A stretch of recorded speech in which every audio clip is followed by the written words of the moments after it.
श्री गणेशाय नमः। आप सबका स्वागत है मेरे चैनल पर। तो आज हम बात करने जा रहे हैं कि आखिर क्यों डूबी द्वारिका।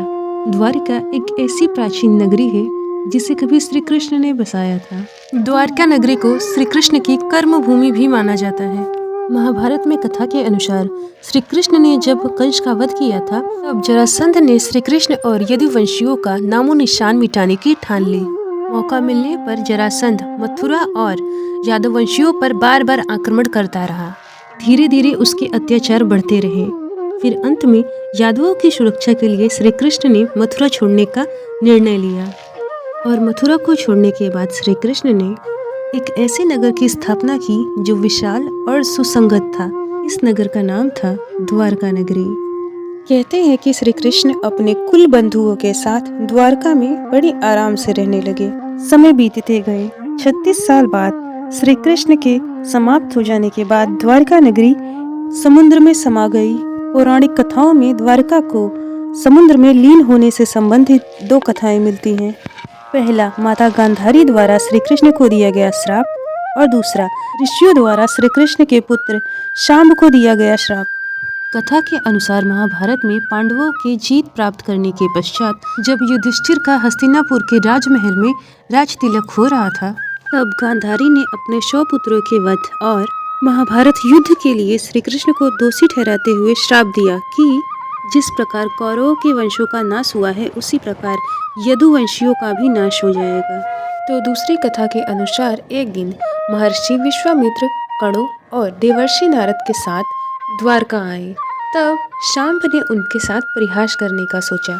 शांब ने एक महिला रूप बनाकर महर्षि विश्वामित्र से पूछा कि मैं गर्भवती हूँ कि मुझसे क्या उत्पन्न होगा। तब महर्षि विश्वामित्र ने ध्यान किया।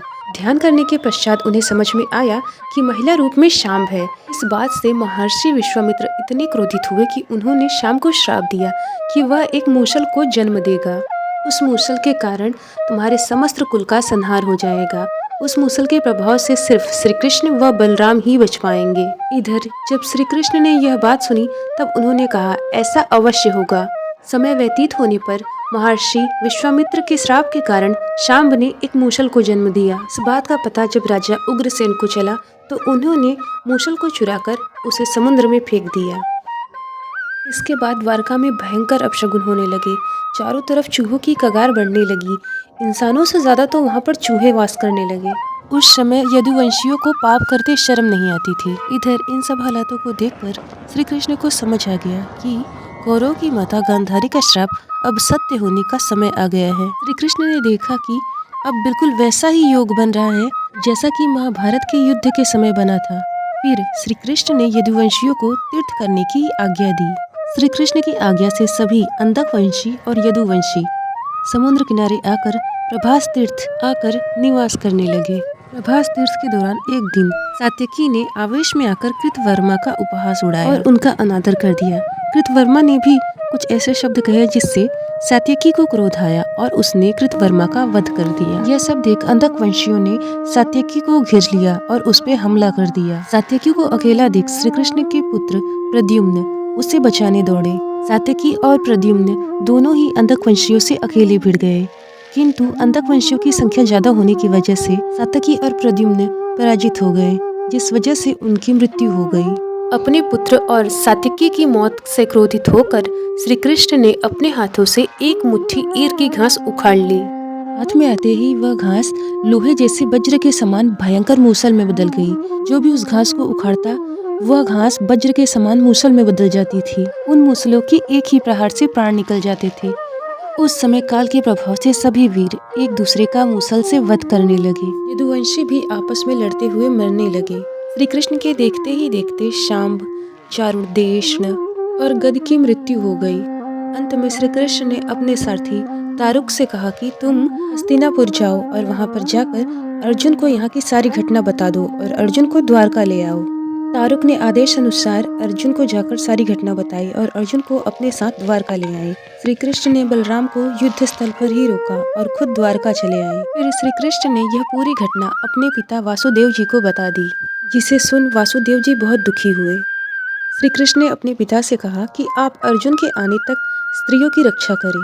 इस समय भ्राता बलराम वन में मेरी प्रतीक्षा कर रहे हैं। मैं उनसे मिलने जा रहा हूँ। यह कह श्री कृष्ण बलराम जी से मिलने चले गए। वन में श्री कृष्ण जी ने देखा कि बलराम समाधि में लीन हैं।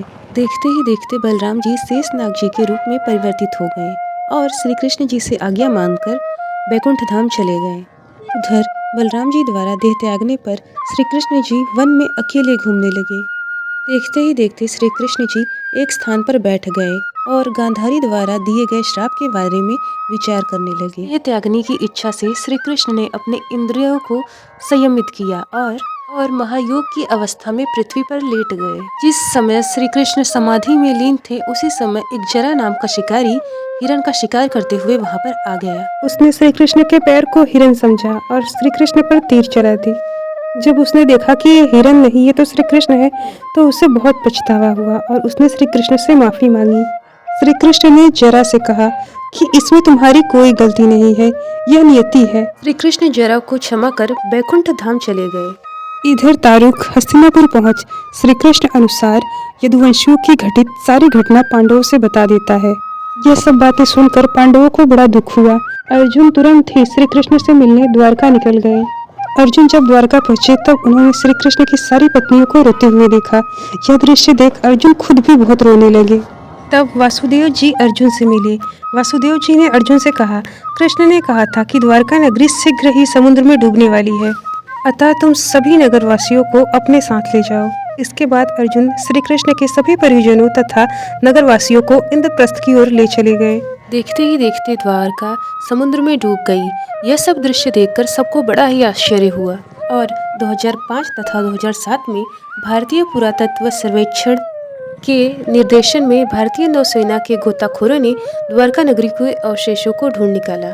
खोज के दौरान टीम को 560 मीटर लंबी द्वारिका की दीवार भी मिली। इसके साथ साथ उन्हें पौराणिक समय के बर्तन भी मिले जो कि 1528 ईस्वी से 3000 ईसा पूर्व के हैं। खोजकर्ताओं के अनुसार समुद्र में मिली यह द्वारका नगरी 9000 साल पुरानी है।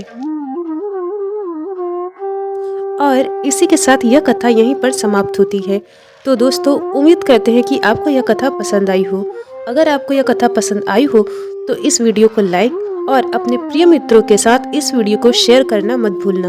और ऐसे ही पौराणिक कथाओं को सुनने के लिए हमारे चैनल को सब्सक्राइब जरूर करें। आप सबको मेरा राधे राधे। आपका दिन शुभ हो।